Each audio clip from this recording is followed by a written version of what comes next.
Welcome everyone to Male Fuzz TV. I am Peter, that is Tara, and we are here to finally talk about Babylon 5, Season 5, Episode 22. It is the final episode. It's called Sleeping in Light. So spoilers for the episode as always. And it's been a while since we did the last episode. Luckily this one's pretty standalone-esque. It's an epilogue to the show. This was the one that was originally the end of Season 4 and they pushed it back to the end of Season 5. So we kind of predicted it was going to be a jump ahead in time, and that's how they were able to just make a whole season set before it. Because otherwise that'd be very tough if it was just like the next day on the station. Yeah. So here we are finally to wrap this up. Those of you who don't know, Tara is going to be wrapping up recording stuff. She's got like one bonus thing left over to record on the movie channel, and she's done with recording. And when that choice was made, we knew that one of the things we had to do was to finish off Babylon 5, given that there was only one episode left. So we're here to wrap up. And part of the reason why, of course, that decision was made is that Tara was finding it more difficult to fit things in, which is why that, you know, this took so long to get to this last episode. But we're here. Well, we're here now. We're going to talk about it. As I'm sure we predicted at some point, but it's been so long since we've talked about the show, I don't remember exactly what we said, but I'm sure we pondered the idea that this was going to be 20 years later, because that's when Sheridan is due to die. That's when Lorien said he had about that amount of time left. And yeah, we start with him feeling the coming death. He's having dreams about Lorien and he feels it in his blood. Yes, I mean, you use the term "we" as in the show predicted, but it was definitely my prediction. Although I did say I bet it's for a funeral, which that didn't happen. Oh, there was no funeral, unless you count B5 itself. I would maybe count that as a funeral. Maybe, yeah. It's a ceremony at the very least, but yeah. So that's the premise of this one is really simple. Sheridan knows he's dying. He's got maybe days or weeks left, and he sends out letters to the close friends of Babylon 5 that are still alive. And he sends out the couriers, the Rangers. Letters, the Rangers, yeah. Yeah, which I was actually thinking, because he sends one to Franklin and Garibaldi, and he sends one to Ivanova. Nice to see her again, of course, because she's not been here for Season 5. And then always good to see Ivanova. Veer. We'll talk more about Veer in a minute. But as we were at the dinner and they were talking and reminiscing, I thought, where's Zach's invite? Why is Zach not at this table? But you're not the only one who thought that. Yeah. To be fair, though, not only did he show up still later on in the episode, they explain why he was invited, but he wasn't there because he moved. So he didn't get the letter, but we still got to see him. We got a nice little, because I was sort of like, when Sheridan went to the station, like on his sort of like final voyage to say goodbye and finds out that it's been decommissioned, I was like, oh, he's going to bump into someone, I just don't know who. And I was just sort of like waiting for who's it going to be, who's the surprise final cameo. And I'm sure most of the audience think Zach's like the least exciting possibility, but I was like, yeah, my boy Zach. Only Bridge Boy would have topped this. I was expecting to see him with Ivanova, but the show has disappointed me. Oh, that's a shame. That is a shame. But yeah, so we have this kind of farewell, like this happy dinner of everyone reminiscing. I think Veer's the most interesting to me in a point, because this has to take place after what's happened on Centauri Prime with all the aliens and Londo being like having the symbiote on him and all that stuff. And I was kind of waiting for like, oh, go on, make a little reference to how all that wrapped up. Go on, I dare you. Give me a little nugget of information. And they never do. They just toast them and they don't talk about it. They leave it open to us. I suppose there's a chance that Veer has one. Because I mean, we don't know. We haven't seen any of the other stuff that happens. I don't think so, because the way that he's been allowed to leave and come and speak to everyone, it feels like he's in control like an emperor's supposed to be. I think Veer's emperor post like all that stuff happening. I think he certainly doesn't seem to be in any kind of distress, No. which I imagine would happen if he had one. But he is a partier. Yeah, but so was Londo, and that was long before he had a parasite.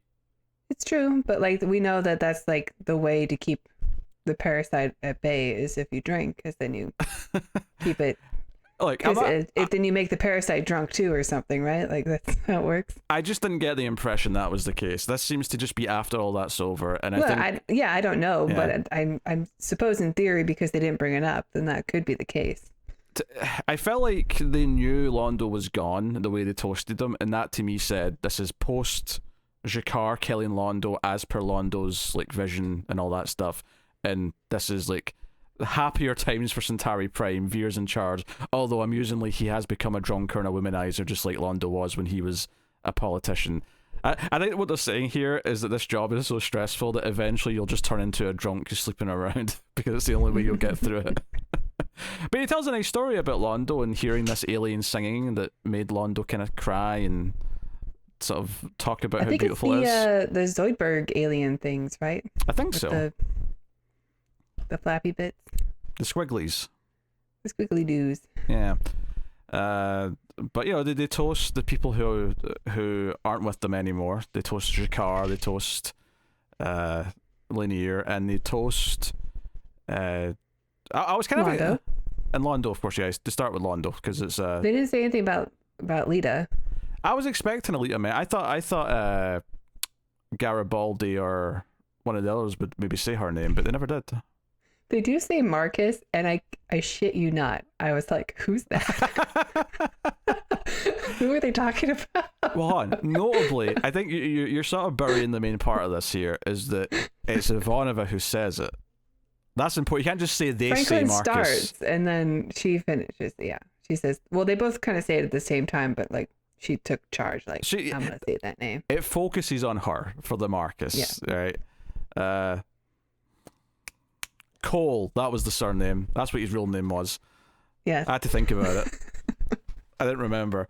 Because they do that thing at the end where they give like all the main cast members, even the ones that aren't in this episode, are in like the opening titles that come at the end with the happier music. And they're showing like, okay, here's them in season 1 or when they first showed up if it was later, and then here they are in the finale or in the future because we've seen old Londo and Jakar before. For Marcus, it's just like a computer screen saying dead or something. And I got a chuckle out of that. I think what's interesting about this being set 20 years later is the weird realization I had that it's actually been more than 20 years in real time since this episode aired. Like, we're actually already past 20 years. Like, we're way past 20 years now. It was 20 years in, like, what, 2018, give or take? I think this was 98, this last episode aired. Yeah. So, it's just and funny. Bruce Boxleitner looks just like he does in this episode. He looks a little worse. He looks good, though. He's a fine-looking old man, but... It's hard to predict that kind of stuff, you know, with makeup. It is, yeah. Honestly, I think they did a good job of not going over the top with the makeup. I think it was like a little bit of graying, nothing like they're not going to be ancient. They're just they're going to be in their 50s by give or take for most of them. So let's just play it light. A little bit of gray in Ivanova's hair, nothing too serious. And speaking of, his son's not there. I was expecting to see like a family also, and I know he's around because they mention him, brings him up. But I think his name's Daniel. In any case, like I was expecting to see like the offspring, but we don't get that. No, I'm going to guess that that's a conscious choice because maybe there was like hopes that they might do a new show with their son as the lead character, and they didn't want to cast someone in this finale only to have to recast them for a show later. That's my guess, is that they wanted to not have to open that can of worms and just leave it. Like, they've got a son, he's out training to be a ranger. Just maybe he's in Crusades. Maybe he is in Crusades. I don't know. It would make Probably some sense. Probably not. I think Tracy Scoggins was in that. Maybe not. True. Unless they've aged her also, not in this one. Well, the last episode, I think, was kind of her farewell. She had a lot of farewell stuff in the last couple of episodes, yeah. But they have, their farewells, they have their happy dinner. We see where the others are. Garibaldi's doing great with Elise. He's got a daughter who's like 18 or something. She's playing tennis. When he goes home at the end, she's got a trophy for her tennis tournament. She's delighted by that. Yeah. She's playing with Franklin in a match for funsies. Why do you say that weird? What's wrong with that? Our Uncle Franklin. Just bringing up that we see old Franklin. Yeah, we do. Yeah, and he references the job that season 5 spent a lot of time setting up. I think they did a decent job when they made season 5 of like, okay, we know where they're going to be, and we've referenced them as being in the future, so we're just going to build up to that as best we can. So Franklin knows for a while in season 5 that he's going to take this job, and that's the job that he references having here in this episode. Yeah, he's a xenobiologist virus person. Nailed it. I mean, one, you didn't. Two, I mean, we already knew this is not new information, so I don't know why you have to clarify it. We knew what he was going to be doing. Just trying to fill in dead air. It doesn't have to be dead air. You could say anything else. Literally anything else. We also... Ivanova's got she's a general now, and she's going to be offered this job by Delenn to become the new head of the Rangers. She's going to be in charge of that, which she seemingly takes by the end of the episode. She takes that new role on. She's not happy working where she is on Earth. Doesn't sound like her subordinates respect her very much. You know, the guy complains about the Rangers showing up, and she's like, I told you if Rangers show up to bring them immediately. He's like, that's not following protocol. Her, like, yeoman or whatever he is just terrible. And clearly Ivanova has not had a proper bridge boy in a long time. Because he was talking backsies way too much. Yeah, bridge boy knew how to respect Ivanova. Yes, he did. With fear. With fear, yes. Yeah. Which I guess it makes sense. She takes this new job. She's at a more peaceful part of her life. A nice life on Mimbar.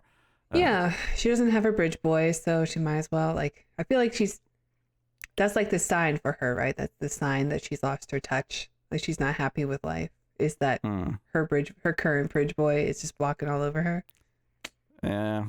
She needs to start. I need to start. They do a thing with Delenn where she, like, Sheridan gets up in the morning and watches the sunrise on Mimbar because he's not seen it before, and she, at the end of the episode, bookends this by, you know, we hear that she gets up every morning and watches the sunrise now that Sheridan's gone.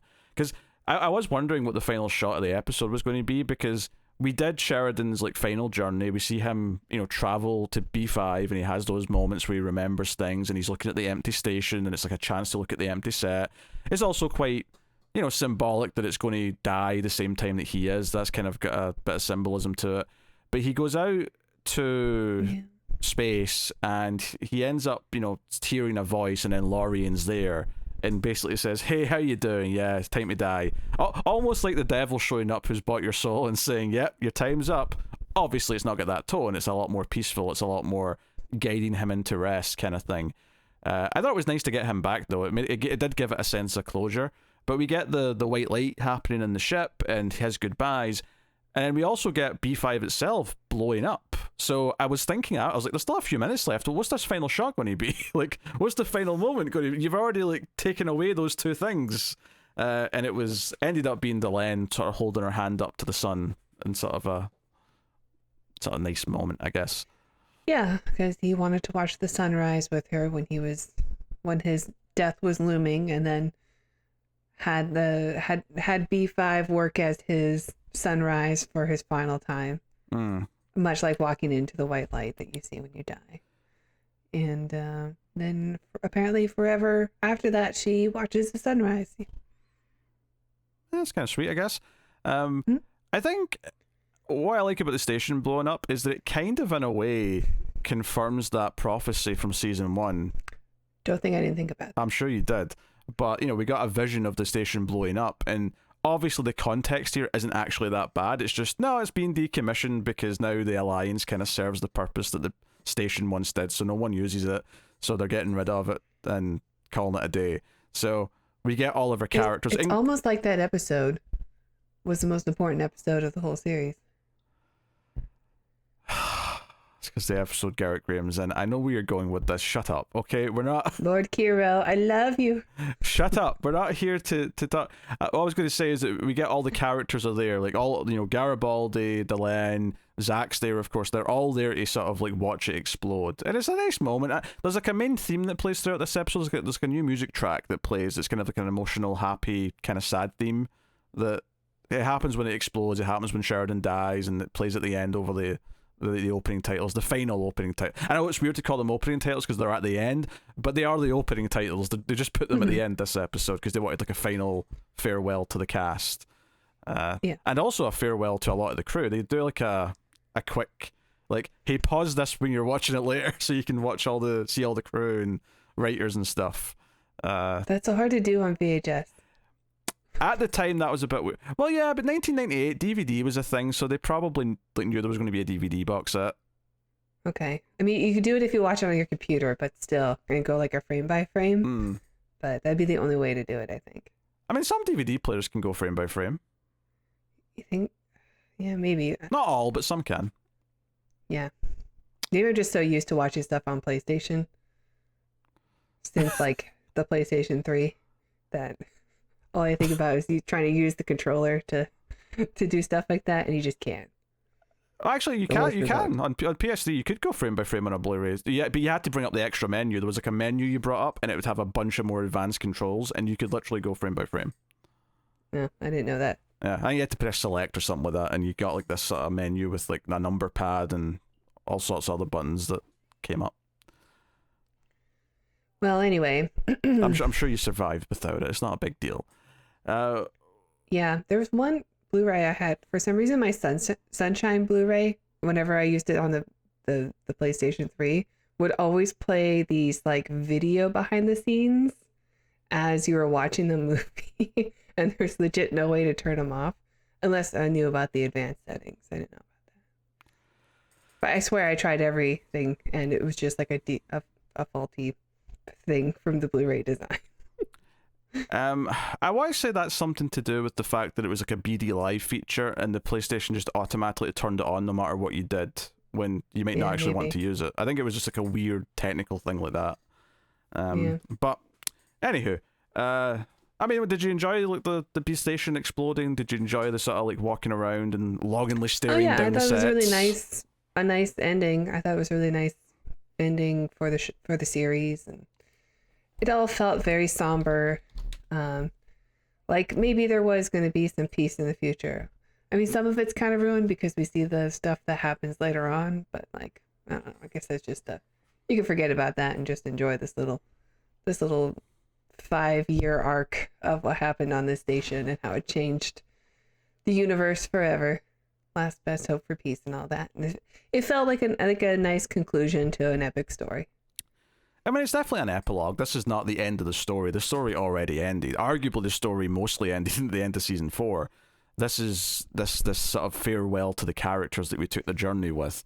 So I don't think anything after this does like hinder any of the feelings here, because this is almost like a meta ending for the audience of like, okay, now you get to say goodbye to these characters that you've spent 5 seasons watching, that you've grown attached to. You're not going to see them again. This is your last. I mean, barring the odd TV movie and, you know, an animated movie in 30 years, but you're not really going to see them again the way you did before, not on this regular basis. So it's this kind of farewell, and that's kind of the interesting thing about TV to me, is that you do kind of grow attached to characters that you're watching on a weekly basis for what can sometimes be 7, 8, 9, 10 years. You know, some sitcoms are running 11, 12 years, and by the time you get to there is kind of that weird feeling of like being at the end of, I don't know, like school or something, where you've spent 4 or 5 years with people, but you know you're not going to see them again, really. You know, like, that's it, it's done. So you have a little bit of that.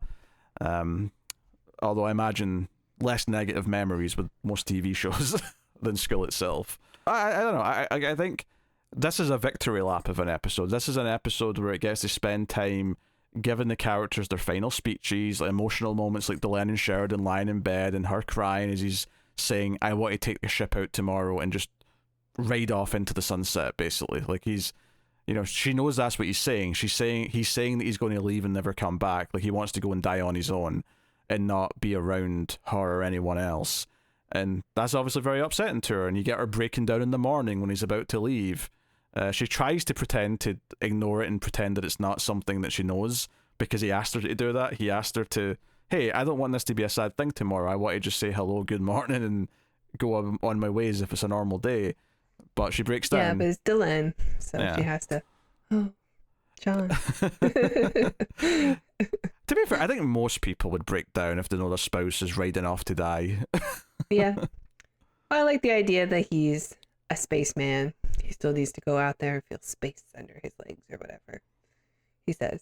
Yeah, he was always a pilot, wasn't he? That's what he was before he was a commander and a captain and all that. He was in the fleet. He was in the Earthman Barry War, which feels weird to talk about now. It's so long ago in the timeline of the show. It's like, 30 years or whatever.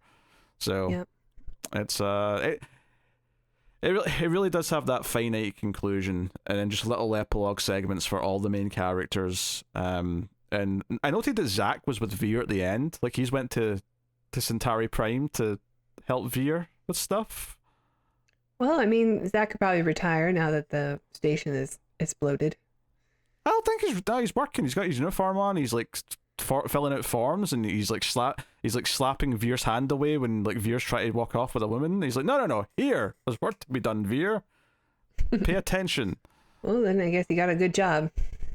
Yeah, I just that's an interesting direction for him. Ivanova's got her new role as the head of the Rangers, and because we got that sort of like, I don't know, like epic epilogue from the end of season 4, which went like 1,000 years and like 1,000,000 years out of the future, and like told us like, eventually everything breaks down and eventually we all evolve and all that. It's like, yeah, that's too big in scope. So this epilogue actually has a lot more emotional impact, because no, this is about the characters that we've spent all this time with. This is about the end of their story. Laughably, they bring up Marcus, but that's who? Exactly. So that's the thing. But Requiem for Bridge Boy, because not a mention. He didn't show up on the station. Like, what the hell? No, although the guy who turned the lights off on the station before it exploded was definitely JMS. Yeah, I said I thought the same thing. So even like so everyone leaves the station, and then this guy in overalls who's like a maintenance worker comes in to turn off the lights. I'm like, oh, I'm not sure what you look like in 1998. Well, it was 7 when they shot this. But that's definitely the creator of the show, because it's just too perfect a cameo to not give to the creator. No, I agree. I wasn't quite sure what it looked like. I think I've only seen him in like more recent IMDb photos or something. So I wasn't quite sure, but he looked nerdy enough, and I was like, I know who you are.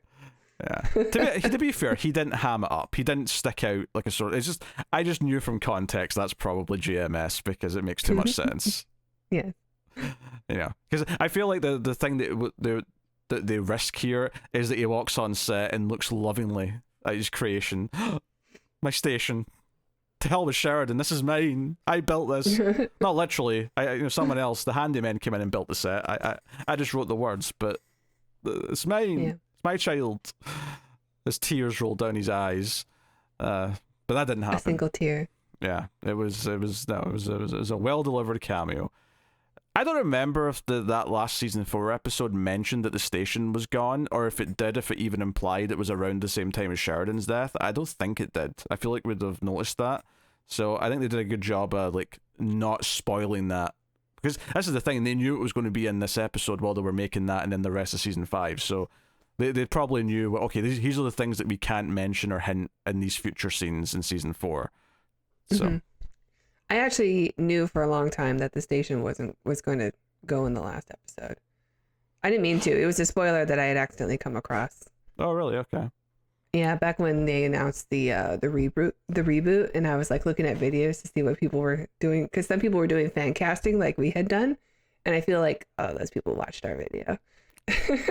And so I was watching one of them, and they said, obviously Babylon 5, the station can't come back because it's exploded. I went, aw. I mean, that's on you, I think, for watching stuff about a reboot from people who have seen the whole show before you'd finished it. I know, I still was kind of expecting, I don't know, like, nothing else really had mattered. Like, they had brought up other characters that we hadn't met yet, but I was like, whatever, I don't care about them.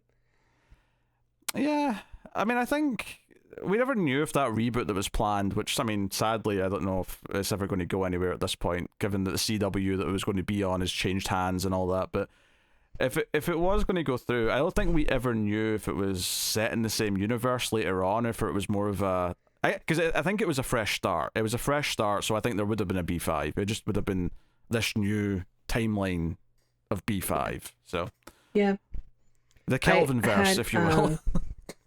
Yeah, I mean, I was in favor of it. I bought the movie. I bought the new one in 4K.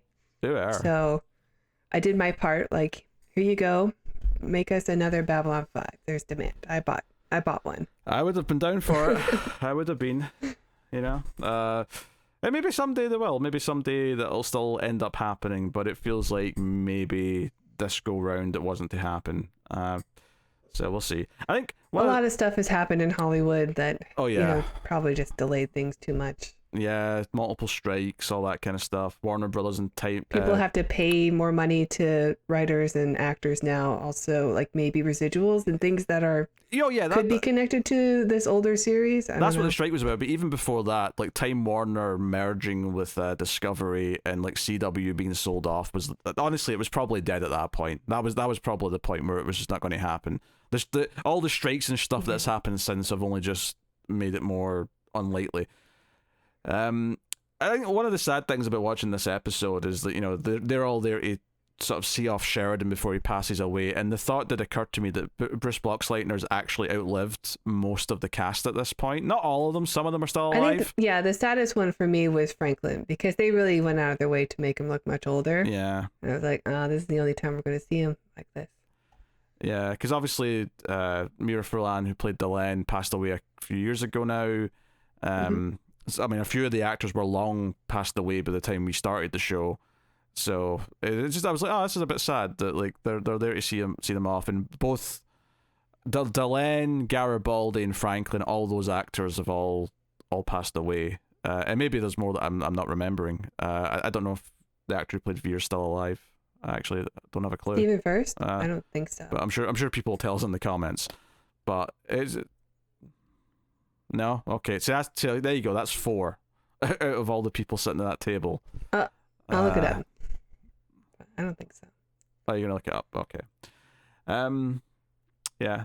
So the funny thing is because there's not obviously a lot of plot to this last episode, because it is just this epilogue, there's actually a lot less to like, you know, dig into. It's kind of a fun farewell, and it succeeds at being that, and it's obviously a cap for people who have watched the show, and that's about it. Like, it doesn't really offer a whole lot of new things, and that's okay. I think it's just a nice goodbye.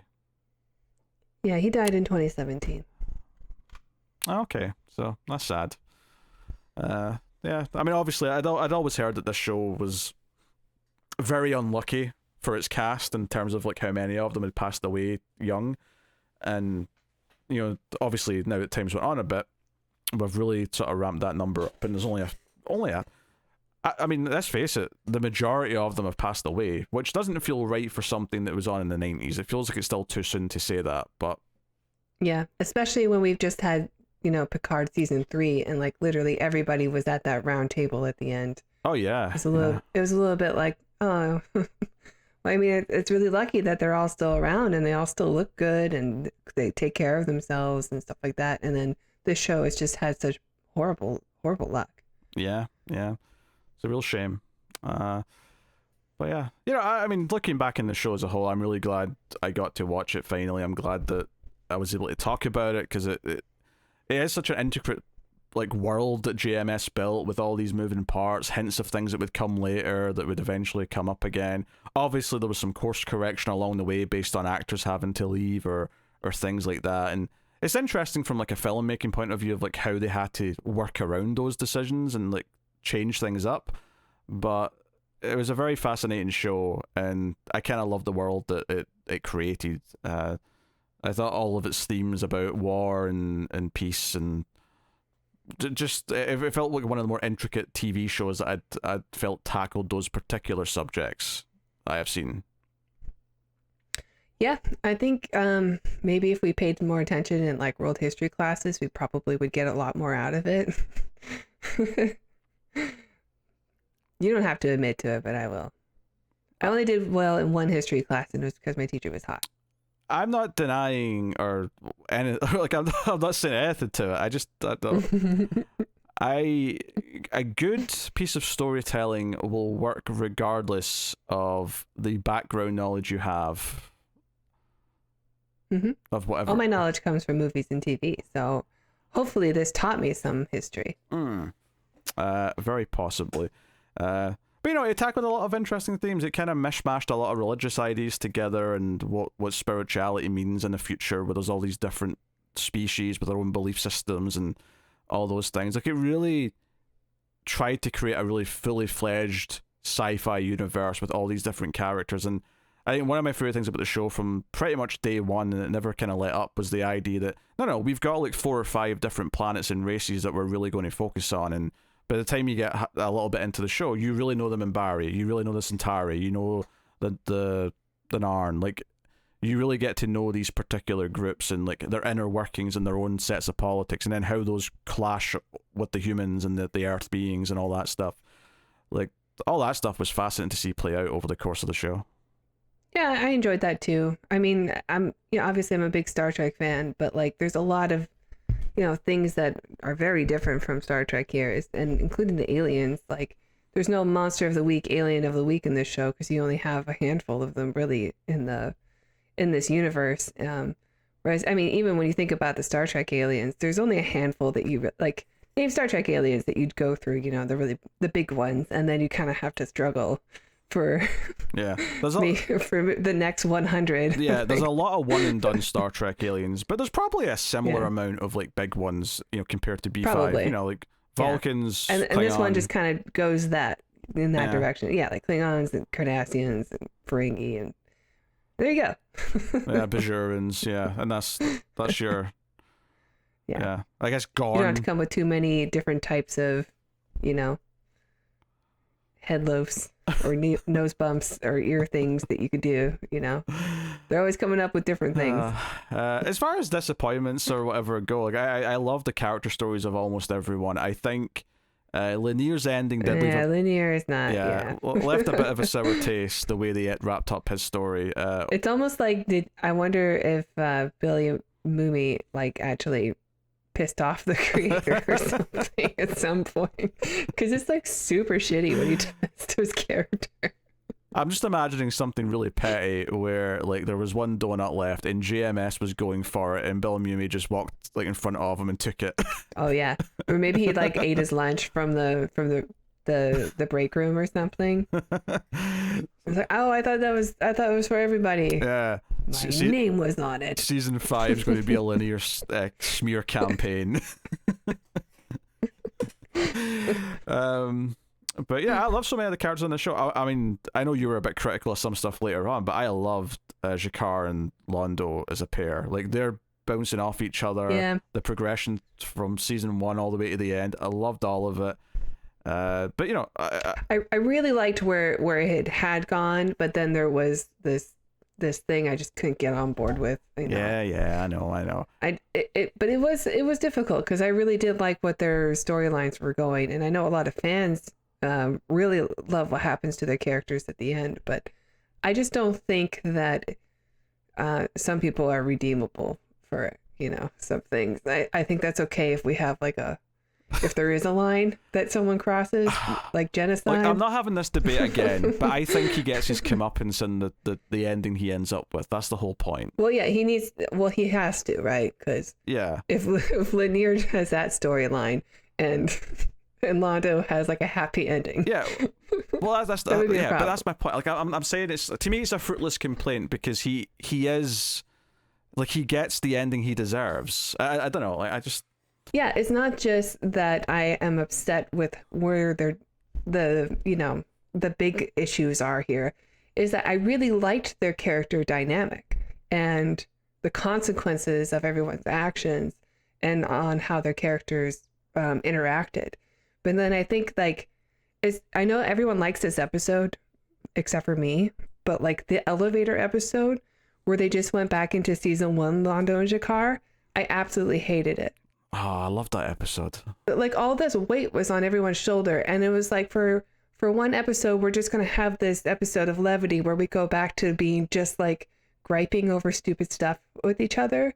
And I thought that was so untruthful to their characters for that moment. And I think because the fan reaction was so positive on it, like that's what they ran with. And I just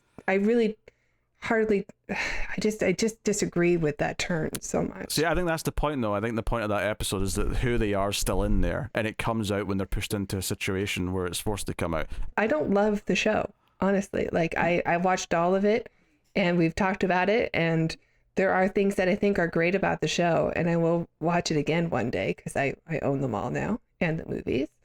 But, you know, I just have some really big problems with a lot of maybe smaller things, but also like big things in the show that I just don't feel like are earned, or they sort of like just make a hard turn. And I think that's the most glaring example of it. I can't disagree more. I think the character progression with those two, for any faults the show has as it goes through, and it makes little weird turns here or there, it absolutely does. You know, neither of us like Cole, neither of us like the way Linear Story ended. There's definitely faults to be found, but for me, the progression of Londo and Jakar is one of the most fulfilling things in the show. The idea that they find some form of friendship despite what happened is part of the heart of the whole show, and I can't. You already have that with Delenn and Sheridan. Delenn started a war. Sheridan blew up a bunch of other Minbari. Which like changed things for them. Like I think it is pretty comparable. Oh, I'm not saying you already have that. I'm not saying it's not comparable. I'm saying it's not the same thing. And the fact that it is comparable, I don't think's a fault. I think the point is that this is very cyclical and that people keep falling into the same mistakes. This is the one that happened just before the show's timeline, and then we see it with Garibaldi. Not Garibaldi, Jakar and Londo. I think that's part of the point. There's a cyclical nature to all this, and when humans evolve and go into the light as like higher beings, there'll be a bunch of young species all making the exact same mistakes again, just like once the Vorlons and the Shadows were making those mistakes in the past. I think that's a big part of the show, so I don't think that's an accident. I think that makes complete sense to me.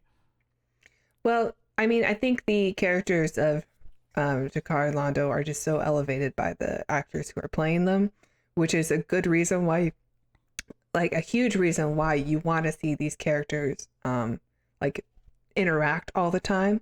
But I feel like the things kind of got shoehorned in to like have them forced to be together all the time. But I don't know. Like I really did like what they were doing with the characters, and then there was a point where I didn't. But that's not the only thing I'm disappointed in the show. Like there are, much like any kind of series though, like there are stronger characters than others, and maybe the other ones are harder to write for. And some of the, character decisions, like I don't hate the whole Garibaldi having a drinking problem thing and having that come up again because of life events and him losing control. But I mean, we talked extensively about how that, I don't know, we were just sort of like waiting for the other shoe to fall the whole time in season 5 for him, and a lot of it was very disappointing, or like just being pushed off to the next episode and the next episode. Like, come on, like we know where this is building to. Or the linear stuff. I think Franklin like all of a sudden became like a super spy for the season, and that was a very odd turn for his character because he's like the lead doctor, and like I like that he has this other role that he plays, the whole virus doctor for aliens. Nailed it. But I don't know if I didn't find his character very satisfying or like written all that well. I mean, we definitely had some problems with the way he interacted with women in the show, but also like his character was just like, whenever he was, if it was a Franklin centered scene, I was just like, what else is going on on the station, I mean, I never felt that negative about Franklin. I agree that he was probably the least... he didn't have the big grand arc that a lot of other characters did. His character was he was the doctor who took an oath to treat everyone, and occasionally we got some interesting concepts about how that clashed with alien beliefs or something like that. As far as the Garibaldi stuff, though, I actually thought a lot of the reasons why he turned to drinking was fantastic. I don't want to have a negative tone on that. I think the only problem I had with that is that they did draw out for a little bit in the middle where there was like maybe 3 or 4 episodes in a row where it kind of ended with almost the exact same scene of, oh, Garibaldi's not here because he's drinking. I think that's a fair complaint, and I absolutely will critique it for that. But I think the idea of losing control with the whole mind control thing and that driving him to alcohol, because at least there he's choosing to lose control, I think that part of it was fantastic and made a lot of sense to me. And I think the show does that a lot, where it'll use its sci-fi concepts to sort of lend to sort of the very real problems that the characters are going through. And I think that was a great example of that. Is there anything nice you'd like to say? I liked that Garrett Graham's episode ended up being the most important episode of the whole series. And, really, he was the most important character of the show. I had a good time with it. I really was looking forward to a reboot because I thought some of the things that could be tightened up in the show, budget-wise, I think would have been really cool to see. But the budget scene, it definitely got better. Like, the effects got better and stuff like that as we went on. Yeah, I think the spectacles was always like there in spirit, even if the CG obviously, at least especially these days, because obviously it's old now. So even the better CG in the show does look quite dated by today's standards. It's nice that it has had a remaster where all the live action stuff does look great. Like, that's in HD now. It's just all the special effects shots. They didn't go back and do them again, so they all look quite soft. But, well, I think that'll pretty much do us. That's Babylon 5, finally done and dusted. It's over. We can sort of tick it off the list and finally give everyone an ending. Yeah, there's a solid epilogue, but obviously it's not obviously by far not the most interesting episode on its own to talk about. It's good for what it is, but a good finale. Yeah, all of the big stuff already happened. So let us know what you think of the finale and the show as a whole in the comments. And you can like and subscribe and support everything over on Patreon, patreon.com/MailFuzzTV. But that is the show, so thank you very much for joining us. And much like the show is over, also this will be the last thing Tara's on in this channel. She's got one more thing on the movie channel, so say some nice words in the comments for her and bid her farewell as she flies out into space to go into a bright light. Yes. I'm not going to be Poochie, though. I have an ending. Yeah, no one mentioned Poochie in this episode. I noticed that. Remember that pilot who was like important, kind of? Who was all of our best friends in season 2 for a scene? Yeah, remember that? Oh well. That is the show. Thank you very much for joining us. We always appreciate it. Keep watching TV. Have you got any vanilla?